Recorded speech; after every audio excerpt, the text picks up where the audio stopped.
এক এলাকায় ছিল এক অদ্ভুত কূপ। লোকেরা যখন ওই গহীন অন্ধকার কূপ থেকে পানি তোলার জন্য কূপের মধ্যে রশিতে বাঁধা বালতি নামিয়ে দিত, তখন ওই রশি ঠিকই থাকতো, কিন্তু বালতিটা কূপের মধ্যে উধাও হয়ে যেত। এই আশ্চর্য ভূতুরে কাণ্ড দেখে এলাকার সমস্ত লোকেরা বলা বলি করতে লাগলো যে নিশ্চিত এই কূপের মধ্যে জিন ভূত আছে। এলাকার সমস্ত গণ্যমান্য ব্যক্তিরা একত্রিত হয়ে দেশের বড় বড় কবিরাজদেরকে নিয়ে আসলো ওই কূপ থেকে জিন ভূত তাড়ানোর জন্য। কিন্তু দুঃখের বিষয়, কোনো কবিরাজই এই সমস্যার সমাধান করতে পারলেন না। অবশেষে সেই এলাকার একজন দুঃসাহসী বালক বলে উঠলো, আমি এই কূপের ভেতরে নেমে দেখবো এর মধ্যে আছে কি। ছেলেটির এই কথা শুনে এলাকার সমস্ত লোকেরা হতভম্ব হয়ে গেল। সকলেই তাকে বলতে লাগলো, ভাই এই কাজ করা তোমার মোটেও ঠিক হবে না, এটা কিন্তু তোমার আত্মহত্যার শামিল। তখন সেই ছেলেটি বলল, ইনশাল্লাহ আমার কিছুই হবে না, তবে আমার একটা শর্ত হচ্ছে, যেই রশিটা আমি মাজায় বেঁধে এই কূপের মধ্যে নামবো, ওই রশিটা তোমাদের সাথে আমার পিতাও যাতে ধরে রাখে। এলাকাবাসী বলল, এটা আবার কোনো শর্ত হলো নাকি? ঠিক আছে, তোমার পিতাও আমাদের সাথে রশিটা ধরবে, কোনো চিন্তা করবা না। কথা অনুযায়ী মাজায় রশি বেঁধে সেই ছেলেটি কূপের মধ্যে নেমে দেখতে পেল কূপের মধ্যে একটি বান্দর বসে আছে। তখন সেই ছেলেটি বুঝতে পারলো, আরে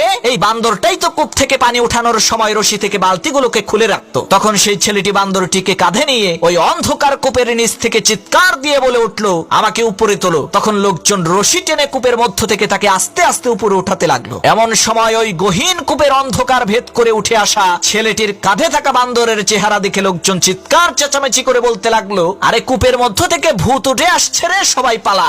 ভূতের কথা শুনে যে যার মতো এদিকে ওদিকে ছুটে পালিয়ে গেল। কিন্তু ওই ছেলেটির পিতা রশি ছেড়ে কোথাও গেল না, কারণ তার কলিজার টুকরা সন্তান যে ওই কূপের মধ্যে আছে, এ কারণে সে তার সমস্ত শক্তিকে একত্রিত করে রশি টেনে একাই তার সন্তানকে কূপ থেকে বের করলো। এরপর দেখা গেল তার ছেলে কূপের নিচ থেকে কাঁধে করে একটি বান্দর নিয়ে এসেছে। তখন সেই ছেলেটি তার পিতাকে বলল, বাবা আমি জানি আমার বিপদে সবাই পালিয়ে গেলেও তুমি কিন্তু পালাবে না, এজন্যই আমি শর্ত জুড়ে দিয়েছিলাম যে আমাকে টেনে তোলার রশিটা যাতে আমার পিতা ধরে রাখে। প্রিয় ভাইরা, এখান থেকে বোঝা যায় যে বিপদের মুহূর্তে সবাই আপনাকে ছেড়ে পালিয়ে যেতে পারে, কিন্তু আপনার মা বাবা আপনাকে বিপদে রেখে কখনোই পালাবে না ইনশাআল্লাহ।